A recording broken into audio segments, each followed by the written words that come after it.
সমাজে এইভাবেই চলে। না হলে সমাজে কি এই যে মনে করো তোমরা বসে আছো, এই মুহূর্তে আমি হায়ারার্কিতে বসে আছি, এখন সমাজ অবস্থা তৈরি হয়েছে। দেখো ন্যাচারালি একজন হায়ারার্কিতে বসে আছি, দুজন পারিষদ বসে আছে, আর একজন বাকি সমাজের সঙ্গে বসে আছে, আর একজন অবজার্ভার বসে আছে, যে নিজেকে নিরপেক্ষ বলতে পারে। সে তো জয়েন করছে না কোনো সিস্টেম, কিন্তু আছে বাইরে থেকে অবজার্ভ করছে। তো সবকিছুর মধ্যেই সঙ্গীতটাও এরকম। তুমি যখন অবজার্ভার হয়ে যাচ্ছ, লিসেনার বা ভিউয়ার হয়ে যাচ্ছ, তুমি আর্ট ফর্মটাকে দেখছো বা শুনছো, সামনে দেখছো, একসাথে দুই হয়। তখন দুটো পার্ট কাজ করছে। একটা হচ্ছে কি করছে যে পারফর্ম করছে, আমি হচ্ছে না পারফর্ম করার বাইরে কোনো আমার লোক আছে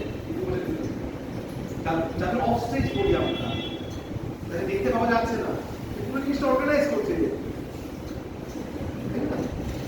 কিন্তু সেগুলো আমরা কাউন্ট করি না, এগুলো সবগুলো আলাদা জাতির মতো। সেই সবগুলো জাতির কন্ট্রিবিউশনে কিন্তু একটা কালেক্টিভ আছে। সেজন্য ওখানে কেউ হায়ারকিতে নেই, কেউ নিচেও নেই, ওখানে যে যার কাজটা করলেই হয়ে যায়।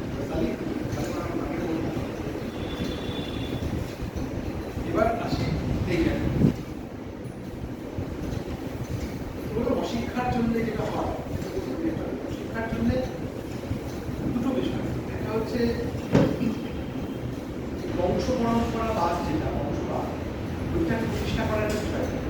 এটা যে কোনো স্পিসিসের মধ্যে থাকে, শিখের মধ্যেও থাকে, তাই না? সব জন্তুদের মধ্যে থাকে, শুধু মানুষের মধ্যেও থাকে।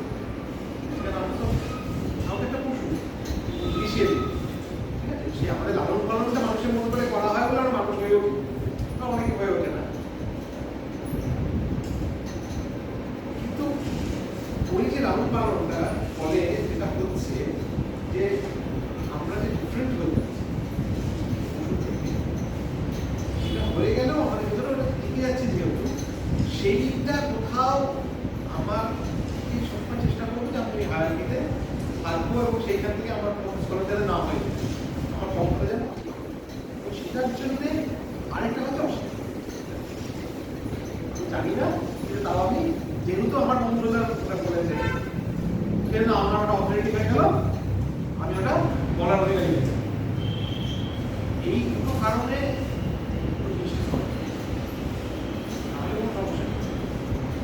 বাবা বাবাদের নামটা এই কারণে সবকিছু ইম্পর্টেন্ট। তুমি এসে প্রথমেই ওই বংশবাদের সিস্টেমটাকে থাকাবে, যেটা নেপোলিয়নের সমকালীন মিউজিক কম্পোজার বিটোভেন এসে থাকাবে একই রকম।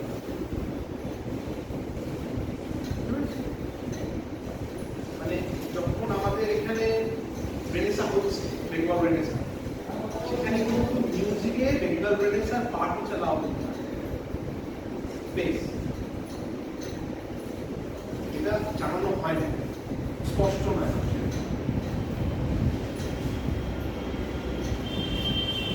ঠিক একই রকম ভাবে বিটোভেন করছে। বিটোভেন কি বললেন, বাকিদের সঙ্গে বিটোভেনের তফাৎ কোথায়? বা ওনার তো লাইফে চার্চের জন্য মিউজিক করেছে, আর কিংসের জন্য, কিংস মানে রাষ্ট্র ব্যবস্থার জন্য সৃষ্টি করেছে, আর কিছু সঙ্গীত সৃষ্টি করেছে থিয়েটার এন্টারটেনমেন্ট। বিটোভেন এসে বললেন না, আমি শুধু সঙ্গীত সৃষ্টি করার জন্য সৃষ্টি করবো, আমি কোনো কিংয়ের জন্য বা চার্চের জন্য সঙ্গীত করবো।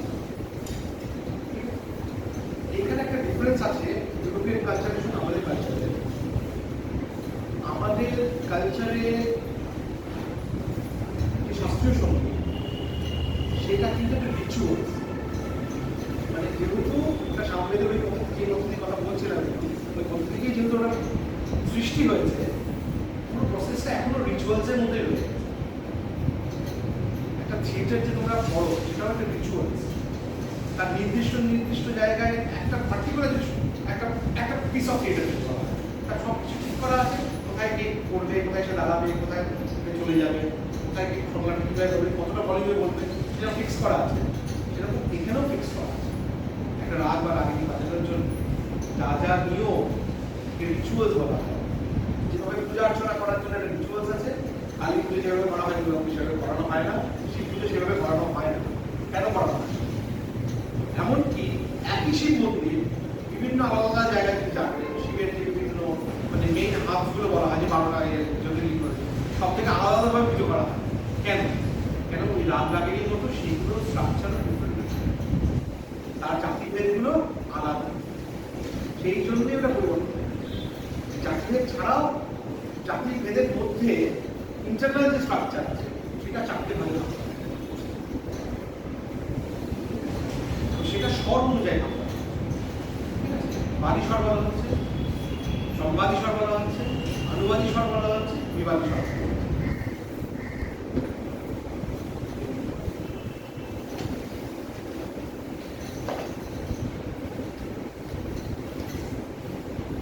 বাদী স্বর, সমবাদী স্বর, অনুবাদী স্বর,